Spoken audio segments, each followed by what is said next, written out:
নমস্কার বন্ধুরা, আজকের এই ভিডিওর মাধ্যমে আপনারা জানতে চলেছেন অন্নপূর্ণা যোজনা 17 তারিখের পর টাকা না ঢুকলেই জমা দিন এই ফর্ম। অন্নপূর্ণা যোজনা নিয়ে বড় খবর, জানুন সম্পূর্ণ বিস্তারিত তথ্য সম্পর্কে। 17 তারিখের পর টাকা না ঢুকলেই জমা দিন এই ফর্ম। অন্নপূর্ণা যোজনা নিয়ে বড় খবর। চলছে অন্নপূর্ণা যোজনার তৃতীয় কিস্তির টাকা মহিলাদের ব্যাংক অ্যাকাউন্টে পাঠানোর কাজ। মুখ্যমন্ত্রীর কথা অনুযায়ী 17 আগস্ট থেকে আগামী 20 আগস্ট পর্যন্ত ঢুকবে তৃতীয় কিস্তির টাকা। এই মাসে মোট 1,45,00,000 মহিলা সুবিধা পাবে বলে জানানো হয়েছে। তবে এর পাশাপাশি বাদ গিয়েছে 17 লক্ষ মহিলার নাম। যদিও কাদের নাম বাদ গিয়েছে তা এখনও পর্যন্ত স্পষ্ট হয়নি। তারা পুনরায় আবেদন করতে পারবে বলেও জানানো হয়েছে।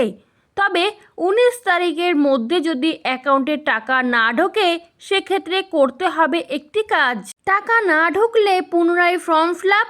যদি আপনি নিজেকে যোগ্য মনে করেন কিন্তু তা সত্ত্বেও 19 আগস্টের মধ্যে আপনার অ্যাকাউন্টে অন্নপূর্ণা যোজনার টাকা না জমা পড়ে তাহলে সেক্ষেত্রে একটি ফর্ম ফিল আপ করে স্থানীয় বিডিও অফিস বা পৌরসভায় গিয়ে জমা দিতে হবে।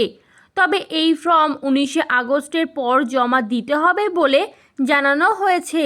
সেখানে আপনার ব্লকের নাম, নিজের নাম, পিতা কিংবা স্বামীর নাম, ঠিকানা, অনলাইনে যে অ্যাপ্লিকেশন করেছিলেন তার আইডি, আধার কার্ডের নম্বর, মোবাইল নম্বর এবং তারিখ লিখতে হবে। তারপর সেটি জমা দিয়ে আসতে হবে। যদিও গতকাল নবান্নের তরফ থেকে জানানো হয়েছিল যে 17 লক্ষ মহিলার নাম বাদ গিয়েছে। তাদের মধ্যে 10 লক্ষ মহিলার আধার কার্ডের সঙ্গে ব্যাংক অ্যাকাউন্টের তথ্যের গরমিল রয়েছে। এছাড়া বাকিদের মধ্যে কেউ সরকারি চাকরি করেন, কেউ বা আয়কর প্রদান করেন কিংবা কেউ কেউ এই প্রকল্পের যোগ্যতা পূরণ করেন না।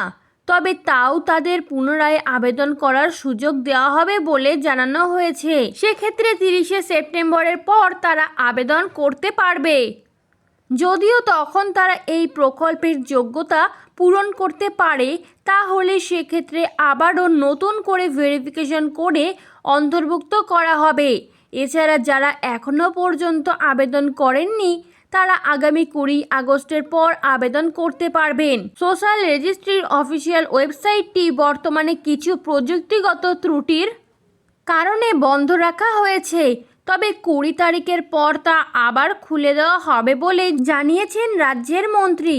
কিন্তু আপনার নাম বাদ না যাওয়া সত্ত্বেও যদি আপনি এই প্রকল্পের সুবিধা না পান তাহলে অবিলম্বে 19 আগস্টের পর স্থানীয় বিডিও অফিস বা পৌরসভায় গিয়ে উক্ত ফর্মটি ফিল আপ করে জমা দিয়ে আসুন। এরকমই নতুন সরকারের নতুন এবং গুরুত্বপূর্ণ তথ্য সবার আগে পেতে চ্যানেলটি সাবস্ক্রাইব করে বেল বাটনটি প্রেস করে চ্যানেলটির সাথে যুক্ত থাকুন।